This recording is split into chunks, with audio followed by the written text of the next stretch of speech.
Good morning, everybody, and welcome to My World with Nat. But I've changed the name to the channel to Relocation with Nat. My daughter came up with that because we really want to feature the relocation, and today we're featuring a new expat who's been here just a few short months. Tami, hello. Thank you for being on this episode. We are in her lovely new shop here in the heart of Cabarete, Artem. Studio Artem. Studio Artem. If you haven't guessed what Tami does yet, tattoos. And you know, I followed her journey all the way here. Been watching your stories and seeing what has been going on. How you liking it so far? It's a journey. It's awesome. It's the weather. Like every day. It is my love. Yeah, it is. Yeah. When it comes to the weather, like I know when people they'll post on Facebook, they're like, "What is your favorite thing?" And I'm thinking, like you don't even have to worry about the weather. I have a friend who says to me, we have lunch about once a week, every 10 days, and she says to me, "I don't think I've ever seen you wear sleeves, like in the whole time we've been here." It's definitely strange. Last night I actually had a little thin hoodie on, and I was like, "Oh, I forgot what it feels like to have clothing on my arms." Yeah, because you can see the difference in the weather right now. Yeah, already it's starting to get a little more comfortable. But no, I find like the weather is just... Wait till January. Ooh, you might need socks. I know, and I find it strange that it's October. And I see it on my phone like, oh, it's October, but it doesn't look or feel like October. It's really odd, but it's fun. So what made you choose the North Coast? Like, I mean, there are so many great places to be on the island, but the North Coast, I mean, a lot of us have come this way. Is there particular reason, or? I think it was basically the first end of the island to cross my radar, essentially, and we had a lot of people that we knew that were already out here, so we didn't really, to be honest, explore other parts of the island too much in depth because it was like a no-brainer for us. Yeah. We have friends out here, there's a ton of expats here, so it's a little bit more comfortable for the transition in coming here. And then of course the hurricane situation for us, like I mean that's a huge plus to be, in a part of the island where it's a little bit more protected from the hurricanes. So essentially that's, I think, mainly why we chose the north. Yeah. But we're really excited and we look forward to exploring the rest of the island. Like there's so much to see. So much to see. Yeah.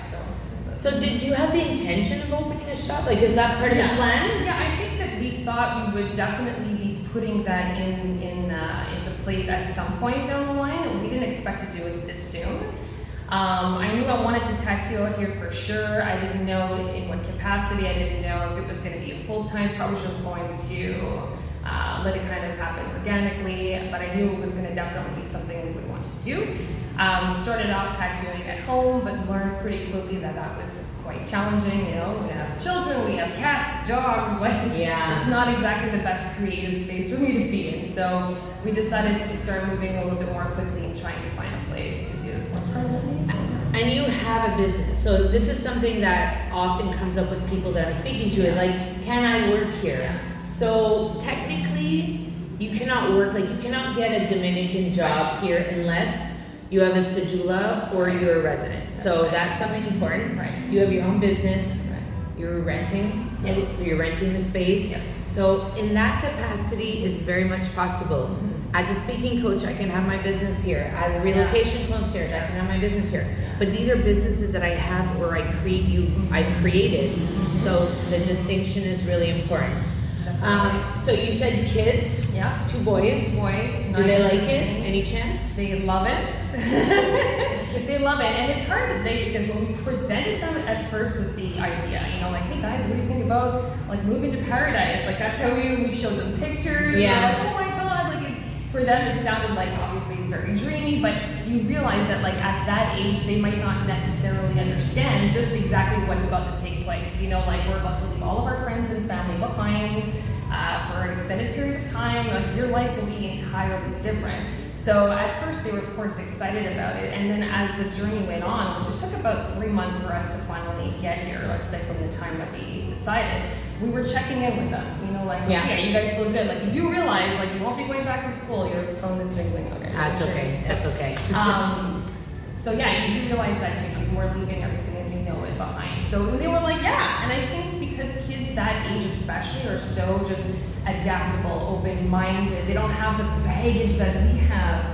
People around us were always saying I can't could never do this. I could never do this. And I'm like, look, it's only a big deal because you're saying that it's a big deal. It's not, it is, but it's not that big a deal. So we kind of, I want to say, dumb it down a little bit to the kids so that they wouldn't like completely have a heart attack. But I feel like you did a little bit of what we did, which was include them, 100%, right? 100%. And that's what I will tell a parent anytime they call me is, you know, how do I deal with?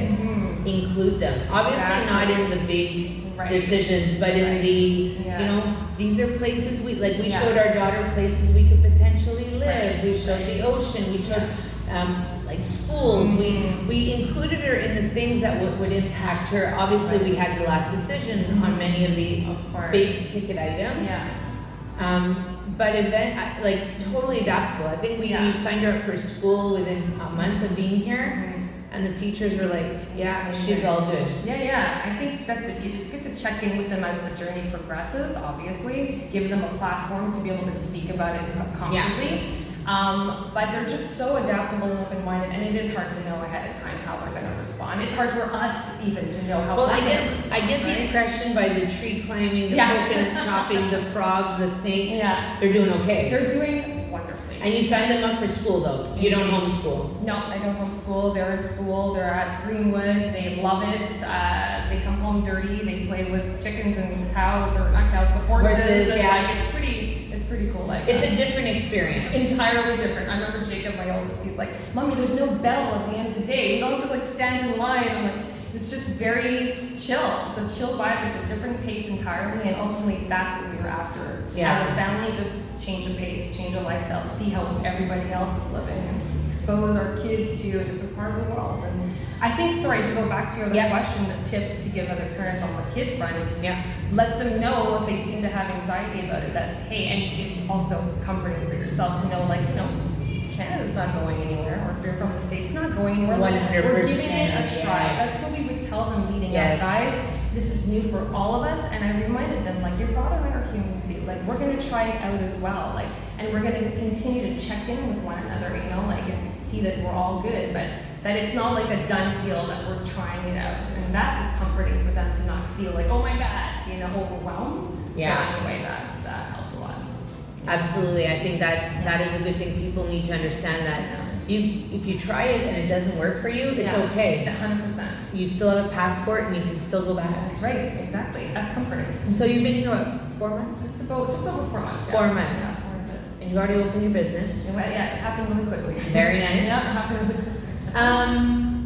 So what are you really loving about being here? Like, what are the things you're like every day going, I mean, I could guess, but what are the things that you just go, oh, yes, every time? I mean, I know it keeps coming up again, but it is the weather. And I don't want to underestimate the value of that. Like, you know, for us and for me specifically, my family, they did okay with winter. They were all right with it. They did the ice fishing. We hated it. I can't do it. Like, I bought the warmest coat known to man in the winter, and I was still standing there completely miserable, and I felt like such a princess about that. I'm like, I'm sorry, but I'm freezing. Like, I couldn't deal, and it was, you know, 5-6 months out of the year of me just not being in my best. I couldn't get over it for my entire life. And I always knew from very young that I just didn't feel like this was the right climate for me. So for me, weather is a huge thing. I wake up every morning and I'm like, this is a blue sky, and to some people it might not be that huge and even when it's gray, it's still warm. It's not that bad. It's warm. I welcome it because it's like, oh, okay, it's a little break. But the weather for me personally is huge, huge, huge. Like, my mood is so much more, it's easily achieved a better, you can more easily achieve a better mood when you're in a climate like this, at least for me. Not everybody's gonna love the heat and all that, but I mean, it doesn't mean you can't have a bad day because it's sunny. Exactly. You can still have a bad day. 100%, but it helps when the sun, you know, when the sun is shining, at least for me. You can go down to the beach, put your feet in the water, and you're like, oh, let me throw it out to the ocean kind of thing. Exactly. Any other fantastic stuff you love about here? Like, things you were like pleasantly surprised about? Gosh, that's a really good question. I love the affordability of fruits and vegetables. Like, amen, avocados, I'm in heaven. It's like small little things like that. That is huge for me. Like, I mean, an avocado can be like bigger than your hand. Yes, it's amazing. So the price comparisons in terms of like, and the freshness. The fruits of it, you can eat so much better here than At least. I mean, the only ones that I don't find affordable, like the other day, our little fruit truck here at the corner of where we live, they had apples, and my daughter was like, and they were like 50 pesos an apple. I was like, grapes, berries, those are a little tougher to come by. The grapes were like 250 pesos a pound, which is like $5. Yeah, so you have to love mangoes and avocados, bananas, and piñas, you know, like you love those. But that's a nice. We buy apples for her lunch, but we get them at one of the grocery stores because they're like the smaller ones. Cute, So I guess on the flip side would be what, like, you're like, I call it the really moment. Like, really? Really? Do you have any really moments? Not too many. I think we came here with kind of like a pretty decent idea of what to expect. Okay. We've seen a million videos, we heard all of the things, so we're just like, oh yeah, okay, I saw that, you know. Of course it's the usual stuff, like, oh, family of 8 on the moto, like, you know, kind of like, oh my god, it's more like, but other than that, not so much. Okay. Not so much, I don't really have too many of those. I think we just sort of, we were not surprised by any of it. You did your research. Did the research, I guess. I mean, after all this time, I still, like, the other day I had to, like, go around a moto because they had a ladder this way. Yes. So you had to, like, circumvent the ladder. That's and I just, like, my daughter and I looked at each other like, really? It's the furniture on the washing machines. Yeah. I mean, but you have to say, resourceful people. Very much so. They do. There's nobody waiting for a moving van. Right. There's nobody waiting. We got things to do and places to go, and we're gonna make it happen. You have to appreciate that. Absolutely. And on the flip side, the reallys could actually be a positive thing. Like you go to the pharmacy and you don't need any type of prescription, and you're just like, really? Like I can just walk away with this. Not even. I went yesterday and picked up my thyroid medication. It was in a box. Yeah. I said to her, "Can I have only one sleeve?" Right. And she's like, "Okay." Yeah. So there's 2 sleeves of 25. I got one. Yeah. And my husband said, "You only bought one?" I said, "Yeah." They will. And like, if you want to buy naproxen, they'll sell it to you by the unit, and not by the box. Yeah. Which I know sounds ridiculous, but you know, I don't know. Yeah. I think I paid 150 pesos for 12. For sure. So those shocking things I find can go both ways. One other thing I have to say, I'm sure you've heard this a million times, is the lack of bank machines that are either working or that have money in them. So like, come with pesos and lots of pesos. Like you go to the bank machine and it's just empty, right? It happens. You know what I'm talking about. My husband has called me how many times and said, oh my God, "I'm going to Sosua. Why? There's no money in the bank. Why is there no money?" And he's like, "You know, you're asking me the question. I don't know the answer." I'm like, "Yeah, I know. It's not on purpose." Yes. You have to be prepared. Yeah. Bring some pesos. Bring some pesos. Yeah, absolutely. Yeah. So people are watching us. They want to know all the things. Like, what are your tips? What are the things that you? I mean, it sounds like you were very prepared. You did research. You talked to people. What are some of the things that people need to consider, you know, before they come? Yeah, that's a big question. We can go on about that. Yeah. But the first thing that pops in mind, I would say, it's a bit of an obvious thing, but it's something that I have been repetitively telling friends who are curious about moving out here. Know that you're coming to a new country, of course, but the language piece is huge and it's super underestimated.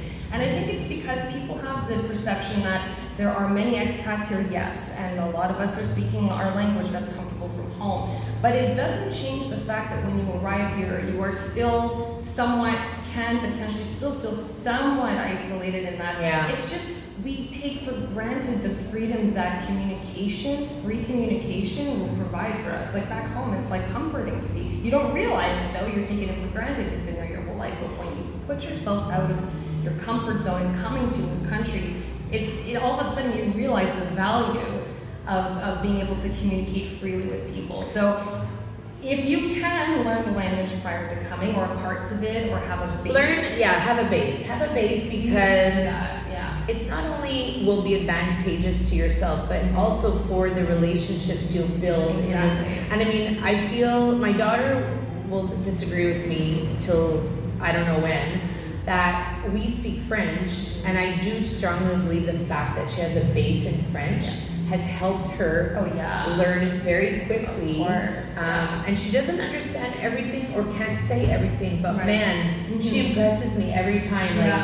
If there's something I miss, she'll be like, no, mommy, it's this. And I think, oh my God, she knows that. So that base of French definitely has helped huge in the learning. Us too. We're from Montreal, so for us too, having that base has been helpful. That's a good one. I mean, I've gotten that one about the tip, but I don't think people. I think people we'll figure it out. That's we'll figure it out, and yes, you can live here. We've met people who've been here for a decade and don't speak necessarily the language, and you can still get by. But the question becomes like, do you want to? You know what I mean? Like, what are your reasons for being here? For us, we really wanted to and we want to immerse ourselves in the culture and have the freedom to be able to make friends with local people and learn their lifestyle and all of that good stuff. And it's really hard to do that when you can't speak the language. So when we're preparing to come here, there was little to no time to do any type of preparation language-wise.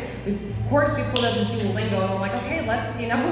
But you're packing your life. It's like you're dealing with all the stress. We're closing our business back home. We're quitting jobs. All of that. Nobody has time to learn a new language.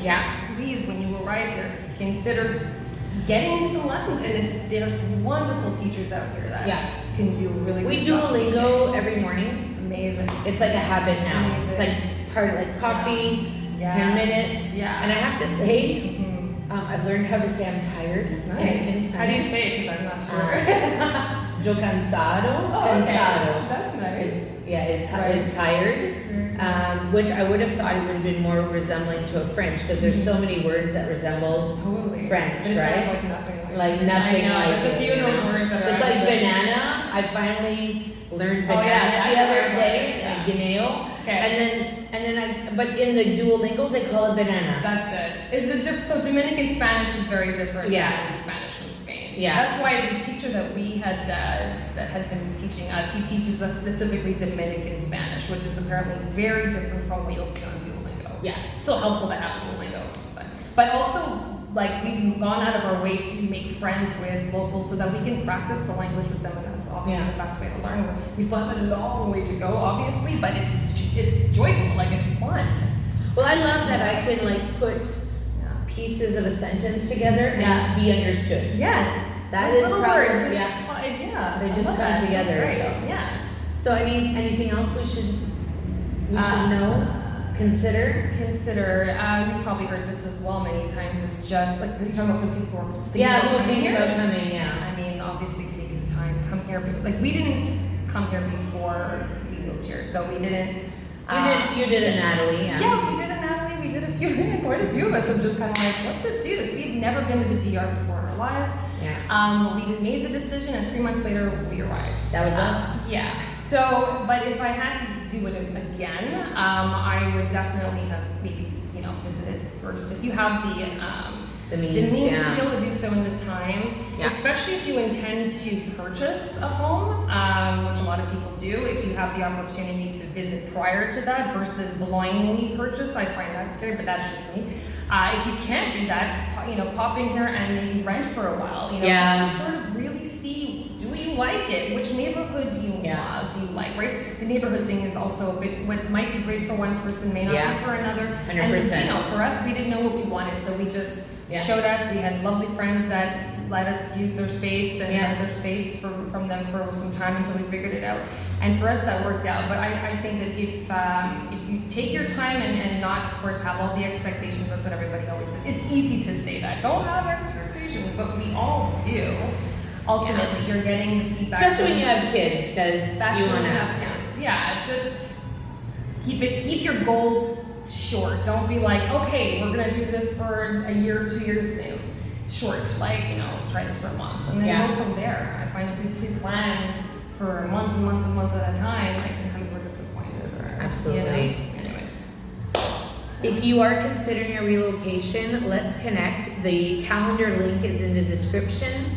If you're in the hood and you need a tattoo or want a tattoo, you might want to stop at Studio Artem, see Tami. You can book that with her. We'll put your information in the description below. Thank you. If you have any questions, make sure you drop them in the comments so we can go ahead and answer them for you. Whatever you choose to do today, have an incredible day, and we'll see you soon next episode. Thanks, Tami. Thank you. Bye, everybody.